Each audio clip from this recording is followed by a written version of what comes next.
Bachar al-Assad est lui arrivé en Chine. Le président syrien effectue sa première visite dans ce pays depuis 2004. L'homme fort de Damas qui a atterri, vous le voyez, dans la ville Hangzhou, dans le sud-est, arrivé à bord d'un avion Air China, arrivé dans un épais brouillard, ce qui accentue l'atmosphère de mystère qui entoure cette visite. Les apparitions publiques du dirigeant syrien depuis le déclenchement de la guerre sont extrêmement rares. Lou Kissela, bonjour. Vous êtes notre correspondante à Shanghai. Première visite de Bachar al-Assad en Chine depuis près de 20 ans. Que vient-il chercher auprès de Xi Jinping ? Pour Bachar el-Assad, il s'agit de rompre son isolement diplomatique et de venir chercher un soutien financier. La Chine est un fidèle allié de Bachar el-Assad, elle ne l'a jamais désavoué, elle n'a jamais fermé son ambassade à Damas, au contraire des pays occidentaux. Et plusieurs fois, de concert avec la Russie, la Chine a opposé son veto au Conseil de sécurité de l'ONU pour des votes ayant trait à entraver le pouvoir syrien.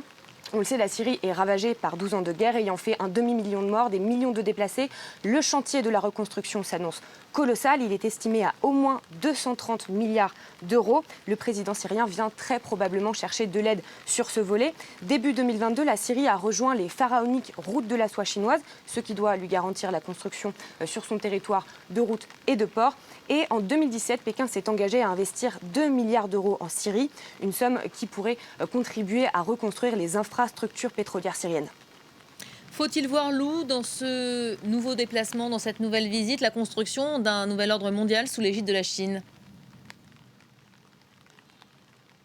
Il est d'abord clair que la Chine étend son influence au Moyen-Orient sur le point de vue sécuritaire, stratégique et économique. S'associer à la Syrie, ça garantit à la Chine de nouveaux débouchés pour ses routes de la soie. On se souvient aussi en avril du rapprochement opéré entre l'Arabie saoudite et l'Iran sous l'égide de Pékin après des années de rupture.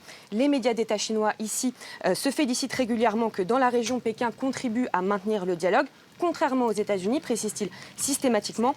Et plus globalement, force est de constater ces derniers mois que la Chine a déroulé le tapis rouge à de nombreux dirigeants mis au banc par les Occidentaux. Par exemple, les talibans afghans, les présidents iraniens, vénézuéliens, biélorusses et bien sûr Vladimir Poutine, qui est à nouveau attendu à Pékin en octobre.